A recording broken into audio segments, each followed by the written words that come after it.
Memories with Meg. I love sleepovers. I always have. What's not to love? You stay up all night with your friends, you watch cheesy videos, you eat all kinds of food, and you talk. Obviously, talking is one of my favorite things. Now, when I was 13, it was no exception. I loved sleepovers. What I didn't love is when you get those parents that think that it's okay to leave you alone with your friends' little siblings because, just because there's two of you there, they think that that's twice as many babysitters and it's their excuse to bail and be like, oh, you just watch the kids, it'll be fine. Unfortunately, this happened my entire teenagehood. So I ended up babysitting my friends' little siblings with them during sleepovers a lot of the time, which wasn't awful. You just had to put the kids to bed and then you could have sleepover fun times. On one particular occasion, I was having a sleepover with my friend. She had two little siblings, a little brother and a little sister, and it was us. We were 13, we were babysitting for the night. We put them to bed and we went down into her basement to go watch a movie, eat popcorn, and dance the night away. Before we went downstairs, we of course made sure that all the doors and windows were locked, that the kids were safe, that they were asleep, that everything was locked down, because we are responsible young 13-year-olds that make sure that everything is okay. So everything was fine, we retired to the basement for our night of fun.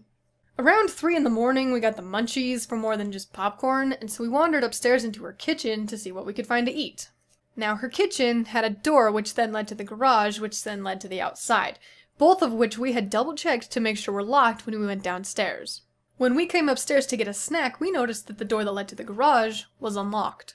Now, immediately, we get a little bit nervous, did you unlock the door? I've been downstairs with you. Well, but the kids have been asleep, they couldn't have done it. Oh no. So putting on my brave face, I go to the kitchen drawer and I pull out a knife. I'm freaking 13 years old. I don't know what I'm gonna do in case we actually do find an intruder, but by gum, I've got a knife. So we're stalking around the house, being as quiet as we can be, because we don't want to scare these little siblings that are still asleep in their beds. I'm leading the way with this knife. She's kind of crawling behind me, afraid to look around. We're throwing open closet doors and who's in here? We're gonna get you! We're gonna find you! And after about 10 minutes of searching, we don't find anything in the upstairs. All that's left is the basement. Her basement was freaking creepy.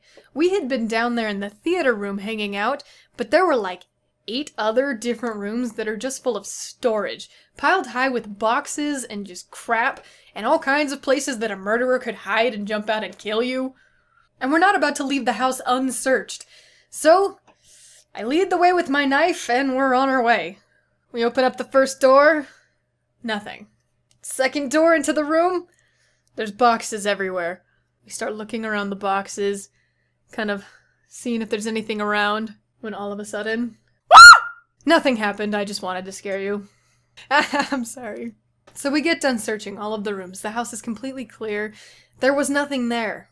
To this day, we don't know how the door got unlocked. It might have been one of our little siblings going to check and see if their parents had pulled into the garage, if the car was in there yet. We don't know. What I remember is being a 13-year-old wandering around the house with a knife, not knowing what I was going to do if a murderer actually popped out. Good times.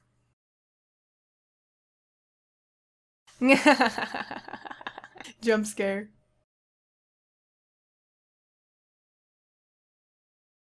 Texting is an important part of video making. Shh.